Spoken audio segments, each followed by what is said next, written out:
Hey everybody, this is Alan Fine, and I'm here with Wes Court, Vice President, Food and Beverage Operations for Norwegian Cruise Line, and we're here on the brand new Viva, sister ship to Prima. And there have been changes since the great ship Prima, and we're going to go over them here on Insider Travel Report.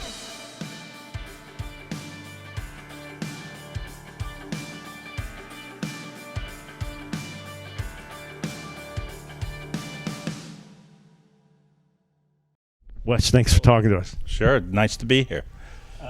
So you guys are always striving to elevate, and we're seeing evidence of that here, and certainly in the food and beverage. So let's talk about that. First of all, we met today at the Sustainable Bar. Tell us what a sustainable bar is. Well, this is our first sustainable bar at sea. We actually introduced it on Norwegian Prima. It's called the Metropolitan Bar. But it features spirits and beverages that, to be in that bar, have to meet a profile of being essentially good for the planet. They have to pass an audition. They do have to pass an audition. Sometimes we have to taste those things too to get by. But not only the spirits that go into those beverages or the wines, but the ingredients that make up a lot of those cocktails have to be sustainable. So that, now it's on Prima as well, right? That's right. So that's the sustainable bar, but all the other bars benefit from that bar, correct? Oh, they certainly do. I mean, and you know, a lot of our partners that we collaborate with in the beverage world, spirits, wines, beers, other beverages, you know, they are in essence driving this. The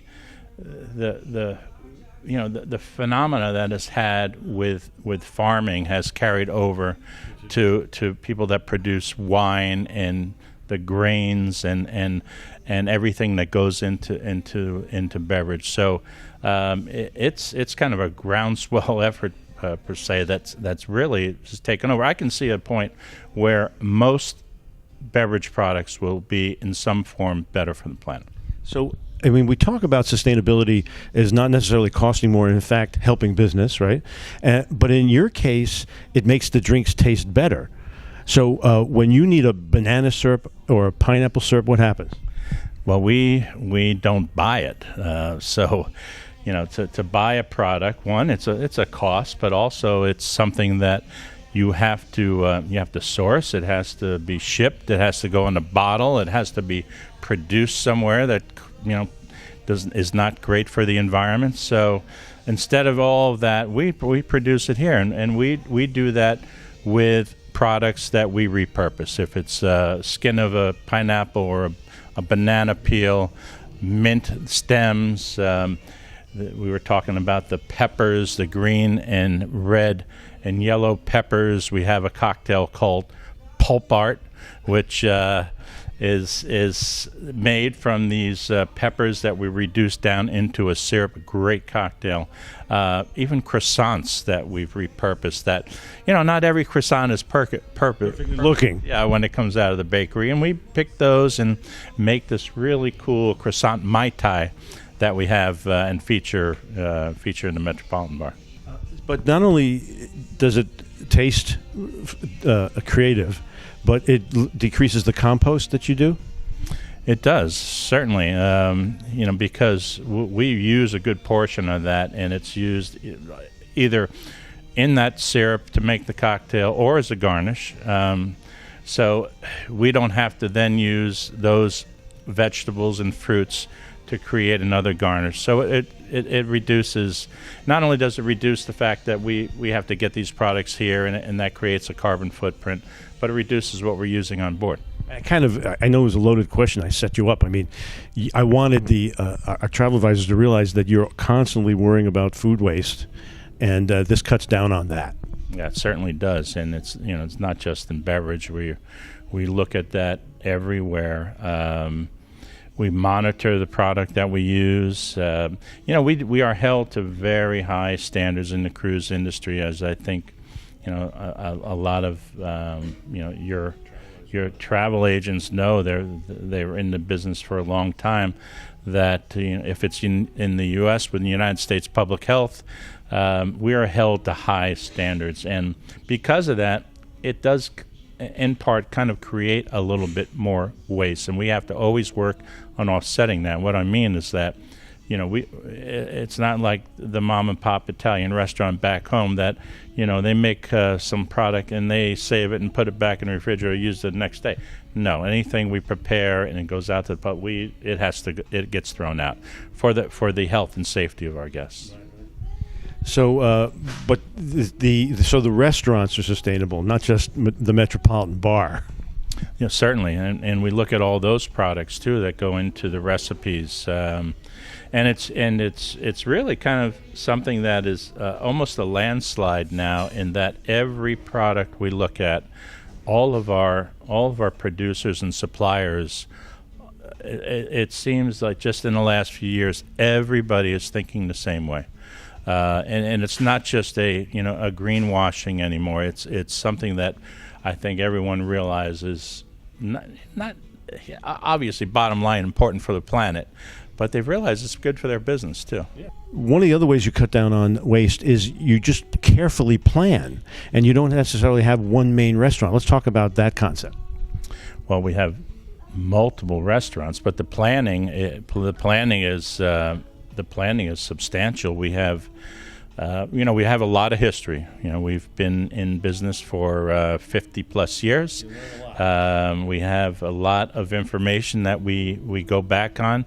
Many itineraries have been similar over time, so we understand what the guest profile is, what they typically will eat, when.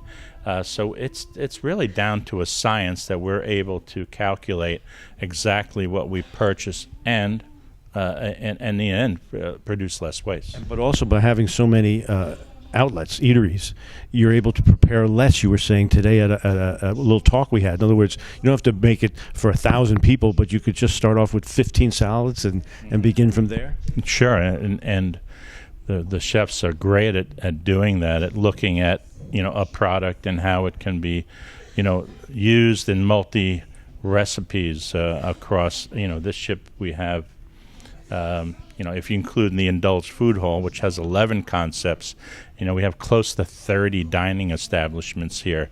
So the chefs, it's a major task to think about, how you create the recipes for those menus, because you would produce so much waste if you weren't thinking about every concept, and then how could you use products to support all those concepts. So, but you're right, it's having all those restaurants is beneficial, but only if you plan accordingly and pretty much collaborate and make sure every single item you're using is getting the right use in all those restaurants. Let's go back to the sustainable bar. One of the things that you guys are proud of is that you partner with distilleries, and so and tell me about this. So we talked about 66 gin, 66 draft beer. What's the 66, by the way? 66 is a reference back to the year Norwegian Cruise Line was discovered. So 1966, our first year in the Caribbean sailing. Also kind of a tribute back to the crazy 60s and how things, how many things were created, how people were very creative back then. But really, 66 is the year Norwegian Cruise Line was founded. So let's talk about those products. So the first one was really interesting. What's in the 66 gin? 66 gin is some typical botanicals you'd find in a gin, with juniper and cardamom, but also what's made it special as it relates to our industry is that we do have some extracts of seaweed, that edible seaweeds, and actually you would find a couple of these on some menus, but it's an extract that we use in there. We wanted to give it a little different taste and flavor. It wasn't necessarily that we wanted to do something that was out of the ocean, but it worked perfectly. And again, everything about that spirit it comes from a fully biodynamic distillery Everything about it is sustainable. The glass that's used, even today we did a presentation. The coasters that we had are made from recyclable products. So we're all in with that, and that gin has gotten rave reviews so far, and still great in any kind of gin cocktail that you'd like. If it was a gin and tonic or anything else that even a Negroni, it works.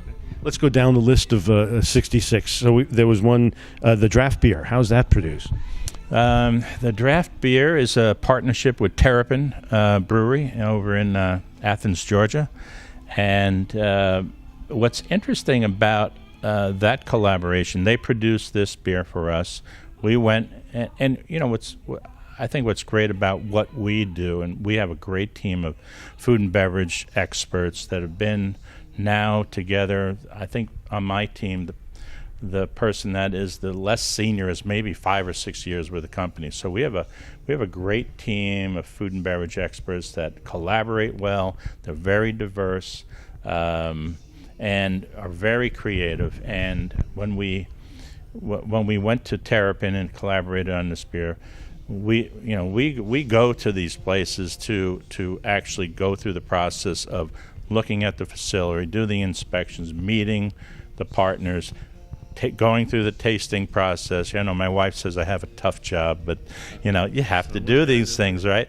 We go to the wineries. We're down in Tequila. We're in France. We don't sit in an ivory tower in Miami and determine what these products are. We're out doing the work. And when we did this beer, we went to Athens, to Terrapin, and went through the whole process of tasting. We probably tasted 20, 30 different samplings of what the beer would eventually be, and got to a product that we love. And Terrapin is a facility, a brewery that is 100% solar powered. Everything about the brewery is solar powered, and that's what we loved about it. They were in on it, and we said, you're the right guys. You're the right guys to do this for us. This is hard work that they can taste. Yeah, exactly. It is, and we look for people that are like that. And let's go on to the Prosecco. That what was it about the Prosecco that made you know that it could be labeled 66? Well, we have a great partner with Bottega in just outside of Venice. They have their vineyards there that produce. They're outside of what they've done for us. They're one of the top Prosecco producers in the world. But again, when visiting with them and meeting them, as I said just a minute ago, it's not something we decide sitting in an office in Miami. We go to Italy. We go meet with the Bottega family. We see the facility. We see what they do, and they are the same thing. Everything that they do is sustainable. It is as simple as it gets there. They love what they do. It's been a family effort there now. I think they're going on maybe close to 3 centuries. So it goes way back. But we were happy to collaborate with them because they pretty much showed us that they weren't trying to convince us. That we were sold when we kind of walked. But no, let me say that you are always looking to elevate, as you said, so we can assume there will be more 66 products that are proofed by you. There definitely will be, and there's something right around the corner. Okay, that's cool. And so as you do this, do the products get trickled down to the rest of the fleet? Yes, they do. I mean, we usually introduce them, with some other, happening. So, Prima, we introduced the Godfather drink. We introduced the Godfather, El Padrino, So what's that made of? Named after our Godfather, Louis Fonzi. Mm-hmm. That is with Avorza vodka. Again, another product that is fully sustainable. Great partnership with them. They're out of Miami, actually. Why don't they make a 66 vodka? You never know. It might happen. All right, but keep telling us about the Padrino. El Padrino made with as I said, of Vodka, Aperol, liquor 43, and lime juice. But not only that, it's part of our sustainable cocktail program, and there's a pineapple liqueur that is a key component of that cocktail that, again, is made from pineapple rinds that we repurpose from the ship. We don't go out and buy a liqueur.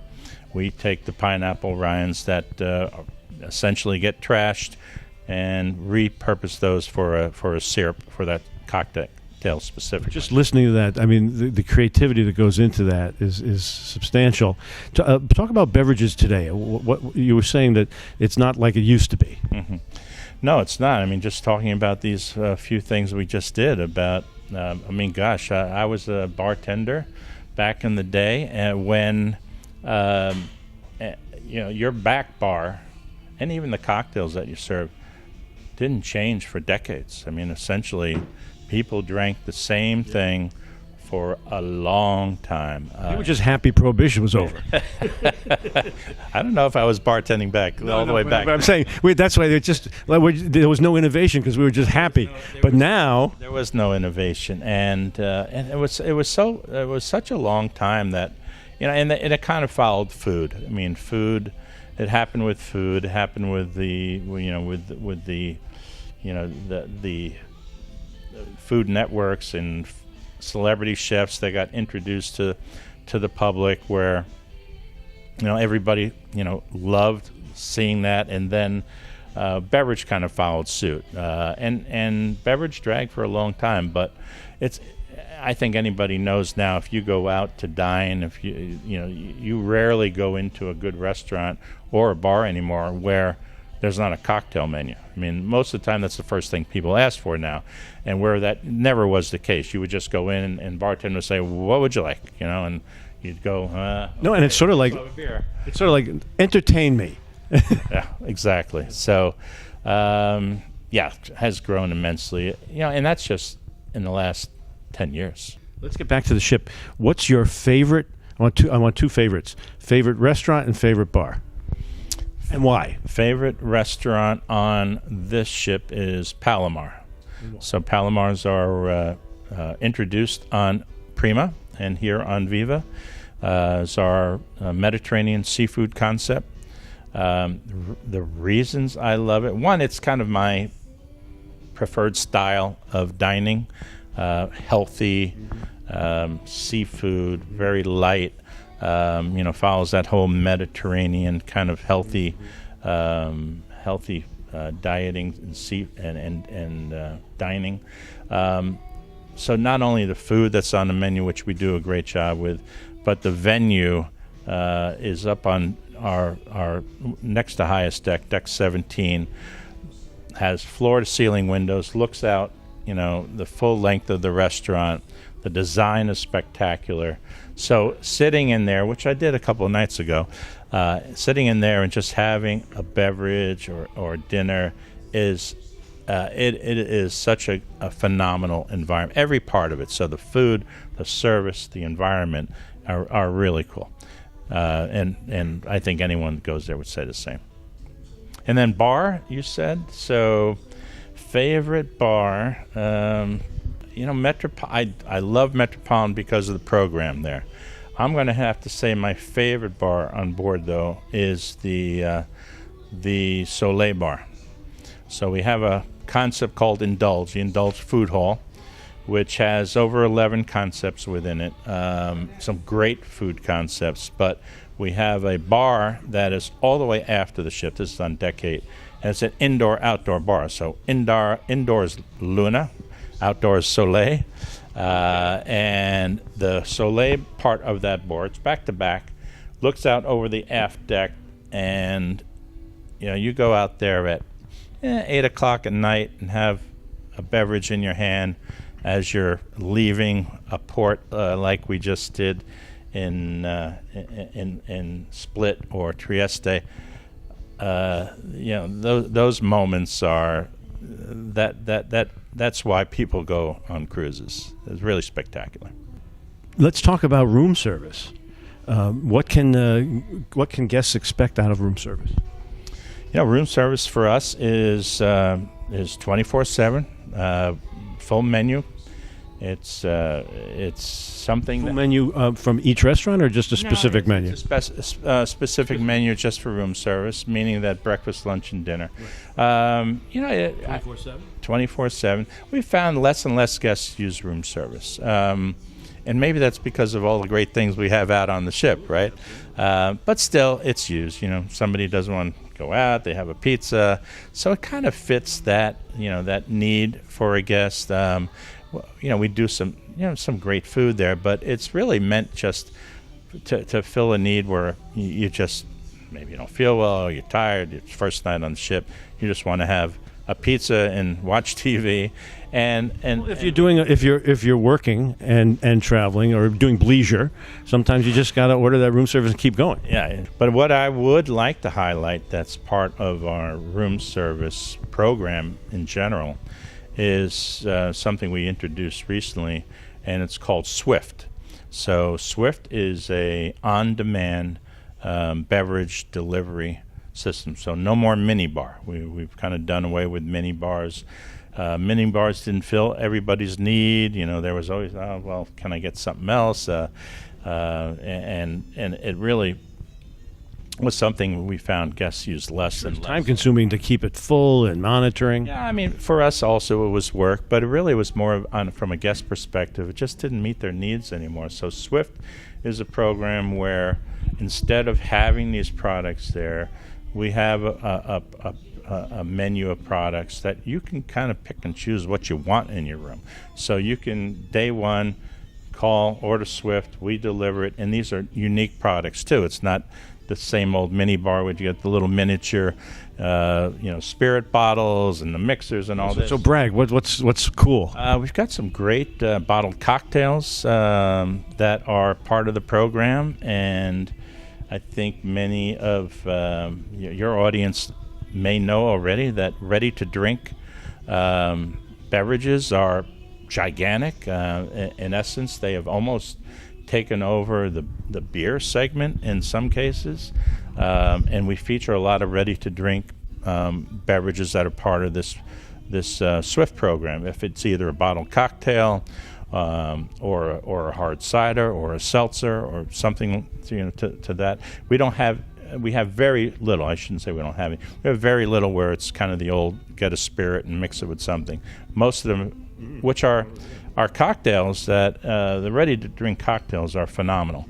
You just pour it out of a bottle, pour it on ice, and you have your own bar in your room. That's great. But it's always nice to get a fresh one from you guys out in the world.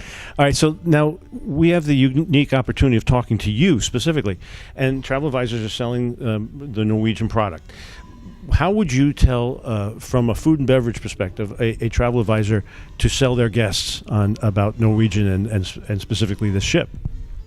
I would tell them that you should sail with Norwegian, because aside from just the exciting new ships that we have, what we do in many areas, but certainly in mine and food and beverage, is just so dynamic. It's so authentic, and that is our goal when we go.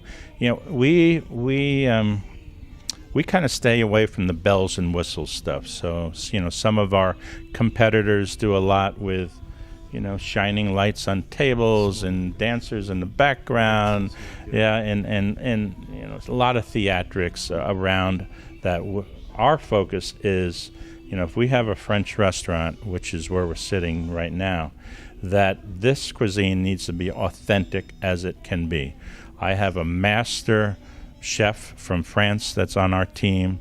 As I said before, I have a very diverse culinary team. So whenever we either create a new concept, like it was for Palomar or Indulge Food Hall, or we go back and relook at menus, and we do that often, our goal is that this needs to be as authentic and quality-wise as great as it can be. So I would say to them that we don't fake it. We have my opinion, I don't even think it's my opinion. I think it can be it's documented. we have the best beverage program in the industry. It's the most awarded beverage program, not only in the cruise industry but in the food and beverage industry. We compete a lot. We've been recognized by Viva, which is a land-based. They're land-based